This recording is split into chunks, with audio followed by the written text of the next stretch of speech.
Tank range, and we're going to start off in normal mode. There's not very much to normal mode. All you do is you simply track the target for a second and a half or so. That will allow the computer time to calculate the lead. Lays the target, pull the trigger.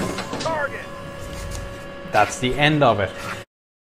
Flip the ammunition to heat. Go back to your gunner's sight. Fire. Now the other thing you'll see is as I lays and it enters the range into the system, the range shows up at the bottom, you'll see that the sight picture will jump. Witness in a moment. Like that. And the reason it does this is because the A1 only has a single axis stabilized mirror. So in the gunner sight, there is the mirror which is stabilized up and down as the tank is bouncing around, so it's not doing this. Thermal imager works in exactly the same manner as the daylight sight. You track the target for a second or so, lays, the range looks good, fire, target.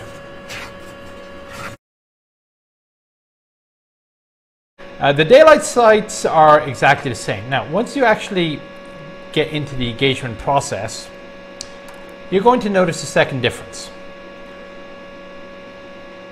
When I laser the target, the reticle doesn't jump.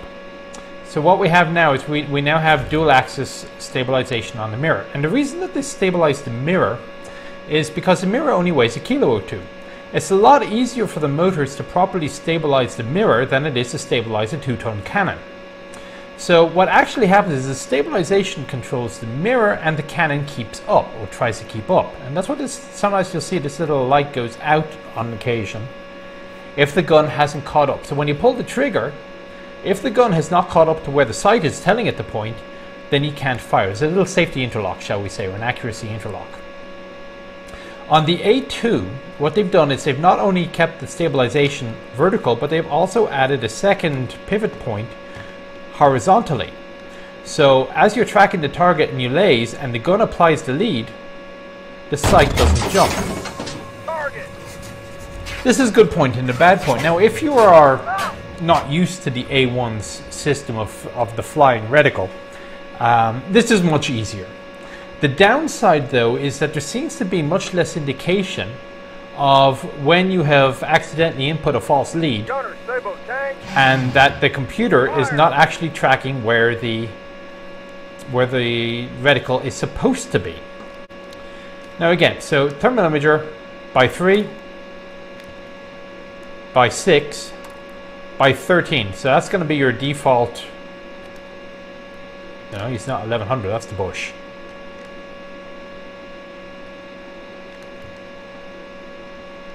Is going to be your default position is by 13, because that should be plenty close enough for you to hit your target without without issue.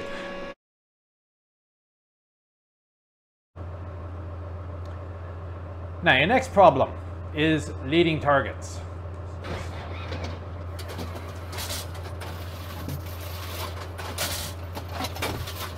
Should be a couple of moving targets here somewhere. Okay, a couple of Chieftains. There is no lead computer in this. You track, you lays, but then nothing happens. Did I turn off the gate? I did not turn off the gate.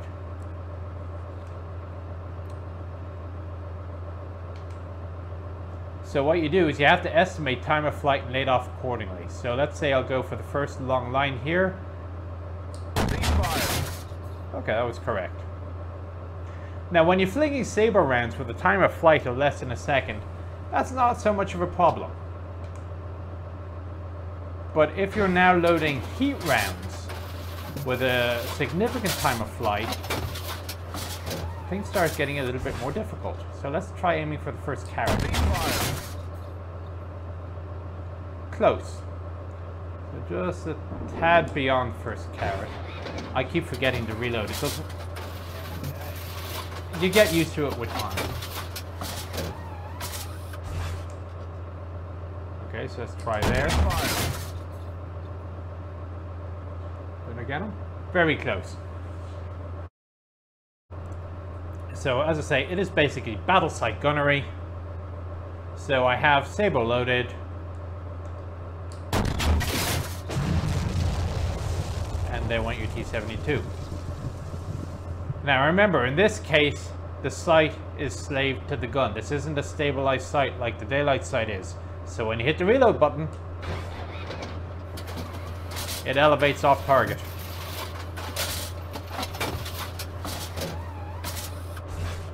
Before resetting back to where you were before.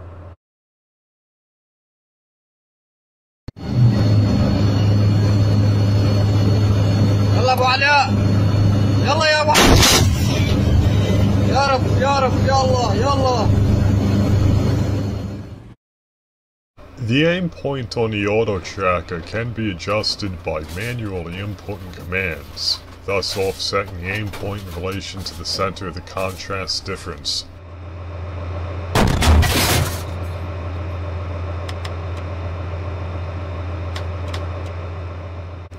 The auto tracker can be disabled via the ASC panel. Put the switch into the ASC off position to turn it off. ASC on puts the auto tracker into the on position. As a good rule of thumb, forward is on, rear is off.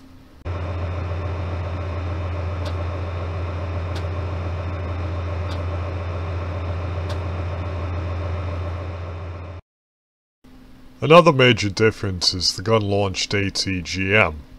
Missile is a beam rider, which means anything with a laser warning system will get the hint that it's being engaged.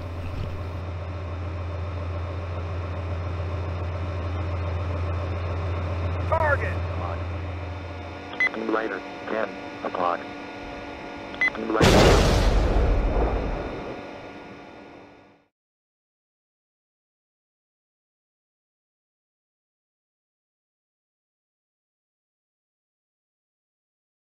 The TC is somewhat limited in what he can do, just as with the T-72A and B. However, there is a new feature for the TC. While the T-72B3 doesn't have a hunter-killer capability as with other modern tanks, it does have a GPS extension for the commander which only works on the thermal channel. The Catherine FC, using the Sansa U sight, allows for the commander to override the gunner and to engage targets himself. The method of taking control of the main gun in the T-72B3 is known as double mode. To use double mode, you select ammunition types as you normally would in the T-72, however the Alt key must be used as a modifier. With double mode, gunnery is the same as it is in the gunner's position, including the need to reload using the V key.